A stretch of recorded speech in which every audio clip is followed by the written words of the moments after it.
Hari ini kita kedatangan tamu ya guys. Wih, ini ada siapa aja? Merah putih nih, merah putih. Oh, merah putih. Merah putih one for all. One for all. Jadi ada Semua.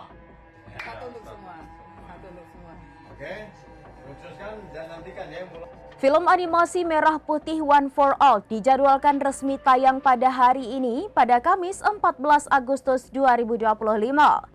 Film Merah Putih One for All merupakan film karya anak bangsa yang mengangkat semangat menyambut Hari Kemerdekaan yang bercerita tentang sekelompok anak yang terpilih menjadi tim Merah Putih. Film animasi Merah Putih One for All dijadwalkan resmi tayang pada hari ini pada Kamis 14 Agustus 2025. Film Merah Putih One for All merupakan film karya anak bangsa yang mengangkat semangat menyambut Hari Kemerdekaan yang bercerita tentang sekelompok anak yang terpilih menjadi tim Merah Putih. Film ini menuai kritikan dan kontroversi dari publik terutama anak muda yang mempertanyakan kualitas hingga narasi yang diangkat. Tak sedikit orang yang meminta film ini dibatalkan penayangannya. Dari penelusuran tribunnews.com di MTix atau aplikasi milik Cinema 21 untuk memesan tiket bioskop secara online, terdapat jadwal dan lokasi penayangan film Merah Putih One for All.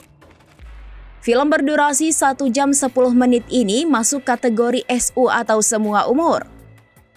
Tiket film Merah Putih One for All ini dibanderol bervariasi tergantung lokasi bioskop, mulai dari yang termahal di Kelapa Gading 21 sebesar Rp50.000, Rp40.000, Rp35.000, hingga yang termurah di Mega Bekasi 21 Rp30.000.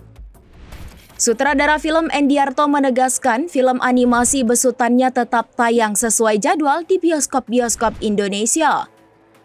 Diketahui film animasi tersebut bakal tayang pada Kamis 14 Agustus 2025. Ia menegaskan tidak ada revisi sama sekali dari film animasi Merah Putih One for All meski sudah dikritik oleh banyak pihak.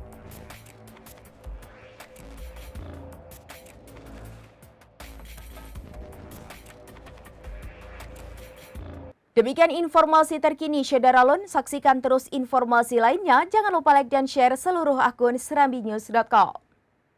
Download Tribun X sekarang, menghadirkan lokal menjadi Indonesia.